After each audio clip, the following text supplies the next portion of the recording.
Hello and welcome to English learners channel. आज हम John Keats के बारे में पढ़ेंगे।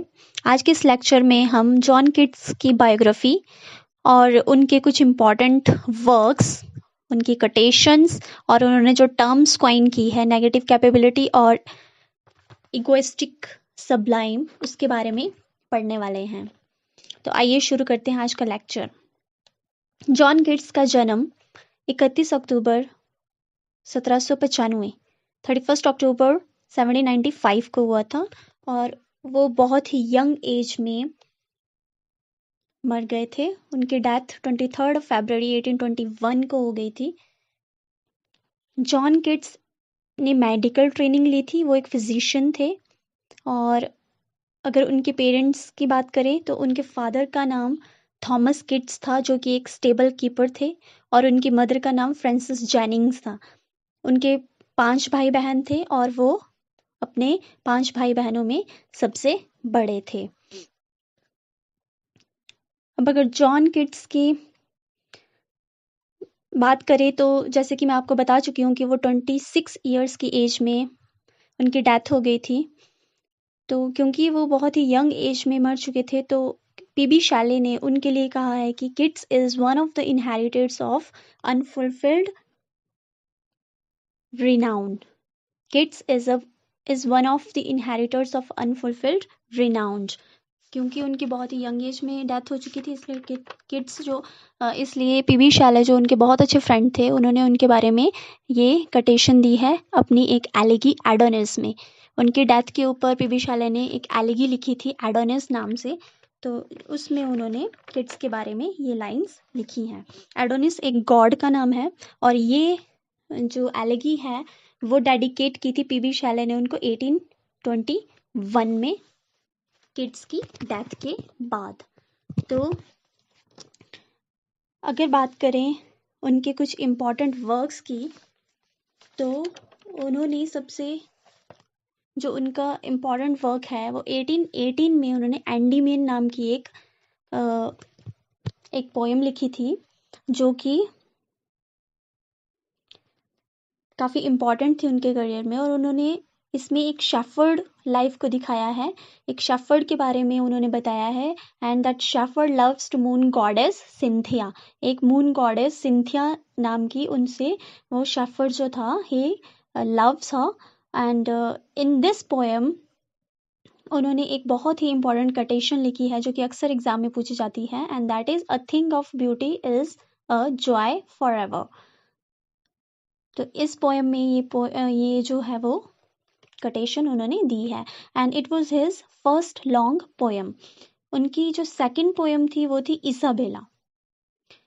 इसाबेला पोएम उन्होंने 1820 में लिखी थी, और इस पोएम में इसाबेला और लॉरेंजो जो हैं वो लवर्स हैं, और उनके बारे में उसने लिखा है। And the subtitle of this poem is the pot of basil, pot of basil. Third important work is Hyperion. Hyperion जो उनका वर्क है वो अपीयर हुआ था 1819 में, और ये उनका एक इनकम्प्लीट वर्क है जिसको उन्होंने ब्लैंक वर्स में लिखा है। और इनके ऊपर जो है वो जॉन मिल्टन का काफ़ी इन्फ्लुएंस था। जॉन मिल्टन ने पैराडाइज लॉस्ट लिखी थी और उसी को फॉलो करते हुए ये एक एपिक लिखना चाहते थे, लेकिन वो उसमें असफल हुए और इसीलिए ये पोएम जो है वो इनकम्प्लीट रह गई। इस पोएम में उन्होंने टाइटन और ओलंपियंस की वॉर को दिखाया है। The next important work is the eve of Saint Agnes. The eve of Saint Agnes भी उन्होंने लिखी है। इसके साथ ही साथ उन्होंने एक प्ले लिखा था Otho the great. And after that if we read about his odes, जो कि उनकी मोस्ट इंपॉर्टेंट ओड्स है, अगर हम उनके बारे में पढ़ें तो ये ओड्स जो अपीयर हुई थी वो हुई थी द ईयर 1819 में। 6 ओड्स एक साथ आई थी, और इस ईयर को उनका जो है वो golden year of his life भी कहा जाता है, क्योंकि ये ओड्स काफ़ी फेमस हुई थी और इससे उनको काफ़ी ख्याति भी मिली थी, काफ़ी वो फेमस हुए थे इस ओड के बाद। और these odes are presented in the magazine, published in the magazine named Annals of the Fine Art. Annuls of fine art नाम के मैगजीन में ये जनवरी 1820 में ये ओड्स जो है वो पब्लिश हुई थी। द फर्स्ट ओड उनकी थी to Psyche, and the second one to nightingale, and third is ode on a Grecian urn, ये कोल्ड पास्टोरल है जो कि उन्होंने मई 1819 में लिखी थी। And the fourth ode is ode on melancholy, the fifth ode is ode to autumn जो एक पर्सोनिफाइड ओड है और ये उन्होंने सितंबर 1819 में लिखी थी। And the last ode is ode on indolence which he had written in the year 1890, March 1890। तो ये 6 ओड्स उन्होंने लिखी थी और ये ओड्स काफ़ी इम्पोर्टेंट हुई उनके करियर में। अब अगर उनके कुछ और फैक्ट्स पढ़ें तो वो जो है वो मेन फिगर थे रोमांटिक पोइट्री के। रोमांटिक पीरियड जो था, रोमांटिक पीरियड के वो मेन लिटरेरी फिगर थे। लेटर रोमांटिक पीरियड से वो बिलोंग करते थे and he comes in the younger generation of Romantics. तो उन्होंने वो हेलेनिक आर्ट में उनका काफ़ी ज़्यादा इंटरेस्ट था। He was famous for his Hellenic art and spirit, क्योंकि वो जो थे वो ग्रीक आर्ट के लवर उनको कहा जाता है। ग्रीक आर्ट और लिटरेचर पढ़ना उनको बहुत पसंद था। That's why he is also called half Greek, उनको हाफ ग्रीक भी कहा जाता है।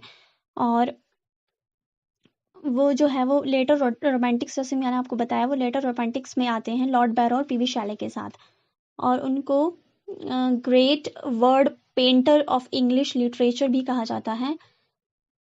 और क्योंकि उनको ग्रीक आर्ट और लिटरेचर को पढ़ने का बहुत शौक था, लेकिन उनको because his profession was medical, वो मेडिकल प्रोफेशन से बिलोंग करते थे, वो एक फिजिशियन थे, तो उनको ग्रीक पढ़ने का इतना ज़्यादा मौका नहीं मिला, उनको ग्रीक लैंग्वेज नहीं आती थी। तो उन्होंने ग्रीक की नॉलेज एक्वायर की Greek mythology through लैम्पियर्स dictionary.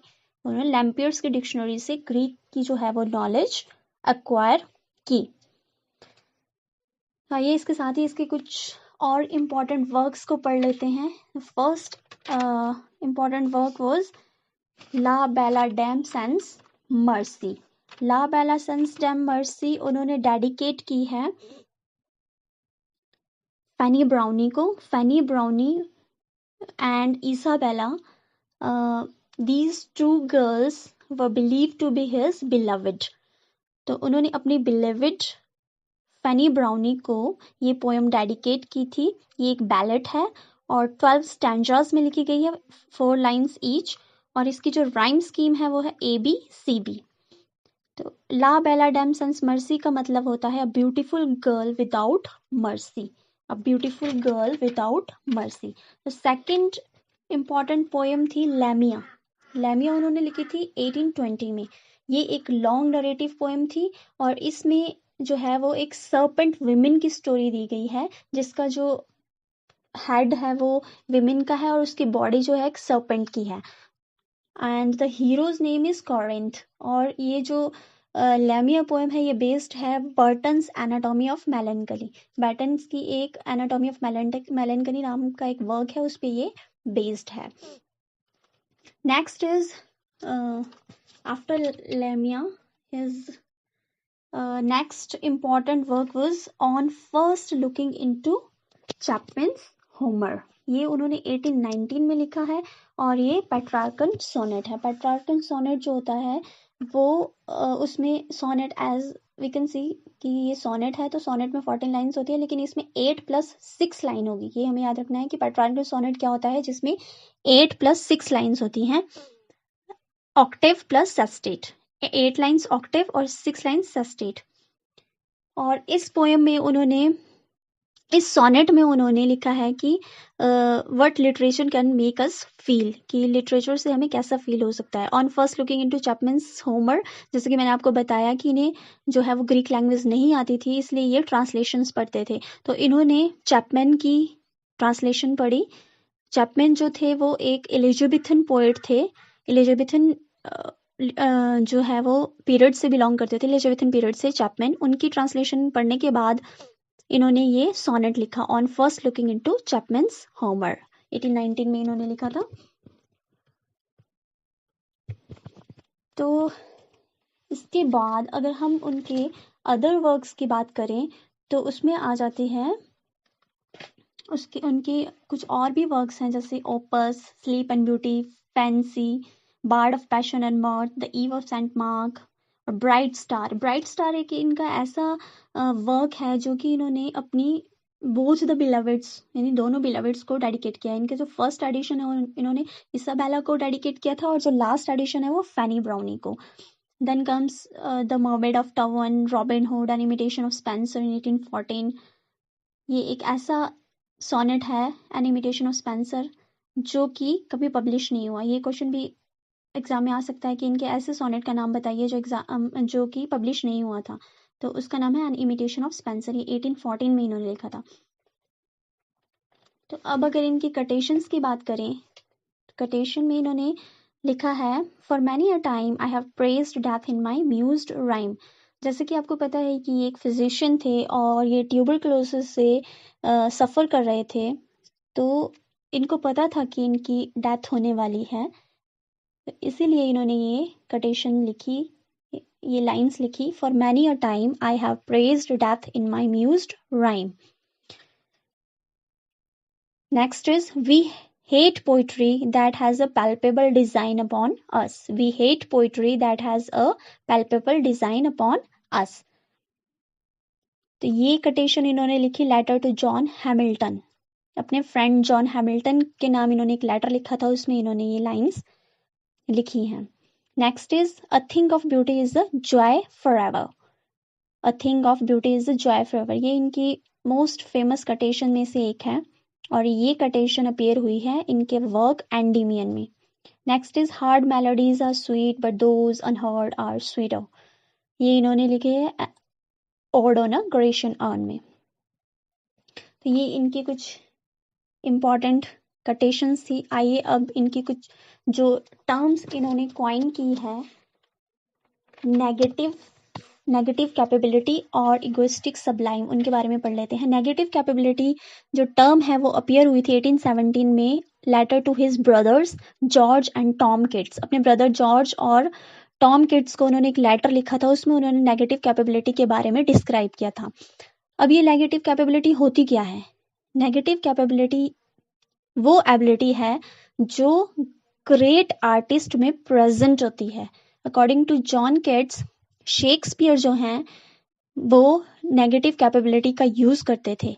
Negative capability वो होती है जिसमें कि राइटर जो है वो अपने पर्सनल जो है वो पर्सनल मॉरल्स और जो पर्सनल बिलीव्स है उनको एक साइड में रखकर जो दूसरे जो चीजें हैं उनको भी प्रेजेंट करते हैं अपने राइटिंग्स में। फॉर एग्जाम्पल शेक्सपियर जो हैं वो गुड और बैड कैरेक्टर दोनों को जब दोनों के उनके बारे में लिखते हैं तो वो उन कैरेक्टर के अंदर जाकर वो उनकी तरह सोचते हैं बिल्कुल।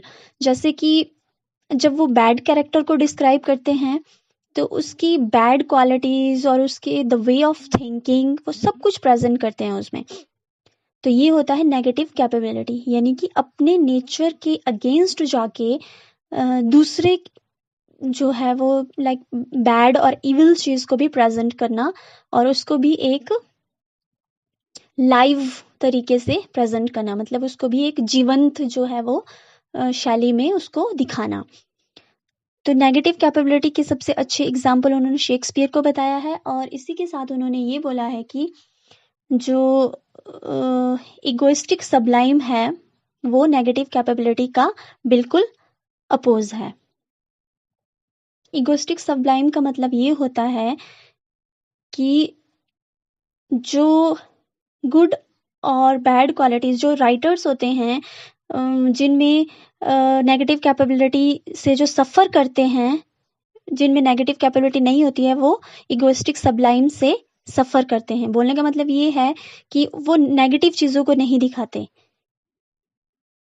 फॉर एग्जाम्पल वर्ड्सवर्थ को उन्होंने बहुत अच्छा एग्जाम्पल बताया है इगोइस्टिक सब्लाइम का। वर्ड्सवर्थ जो है वो एक नेचर प्रिस्ट उनको कहा जाता है। उन्होंने नेचर को बहुत ही अच्छे तरीके से प्रेजेंट किया है और वर्ड्सवर्थ ने नेचर की सिर्फ अच्छी फॉर्म्स को दिखाया है, but it has the other side also. Nature की जो है और भी साइड्स होती हैं। फॉर एग्जाम्पल जब फ्लड आता है, अर्थक्वेक होती है, आर्जनी होती है, या टाइफून आते हैं, तो जब कैटास्ट्रॉफी होती है तो नेचर जो है उसका विकराल रूप कुछ और ही होता है और वो नेगेटिव कैपेबिलिटी में आता है। वो नेगेटिव कैपेबिलिटी जो है वो वर्ड्सवर्थ ने प्रेजेंट नहीं की है। वो नेगेटिव कैपेबिलिटी जिसमें thousands of animals and birds lose their lives. जब नेचर जो है वो विकराल रूप धारण करता है तो उसमें कई जाने जाती हैं, कई पशु पक्षियों अपनी जान गंवाते हैं। तो वर्ड्सवर्थ ने उन सब चीज़ों को प्रेजेंट नहीं किया, उन्होंने गुड साइड ऑफ नेचर ही दिखाई है। तो उनको नेगेटिव कैपेबिलिटी का जो है वो एक he is lacking in that, तो उनको कहेंगे कि उनमें इगोइस्टिक सब्लाइम है। So these were the terms, two most important terms coined by John Keats: negative capability and egoistic sublime. तो इसके बाद उनका जो है वो एपिटफ आता है। एपिटफ वो होता है जो मरने के बाद जो ग्रेव पे जो लाइंस लिखी होती हैं उसको कहते हैं एपिटफ। तो जो जॉन किट है उनके एपिटफ में ये लिखा है, here lies the one whose name written water. Here lies the one whose name is written water, क्योंकि इनको जो है वो फेम इनकी डेथ के बाद मिली, तो इसलिए इन्होंने कहा था कि मेरी कब्र पे जो है वो ये लाइंस लिखी जाएगी, here lies the one whose name writ in water, क्योंकि वाटर पे लिखा हुआ नाम कुछ ही क्षणिक मात्र होता है, तो इसलिए उन्होंने ये लाइंस लिखने को कहा था, here lies the one whose name written in water. So this was the lecture on John Kitt. I hope you like this video. Thank you very much for listening.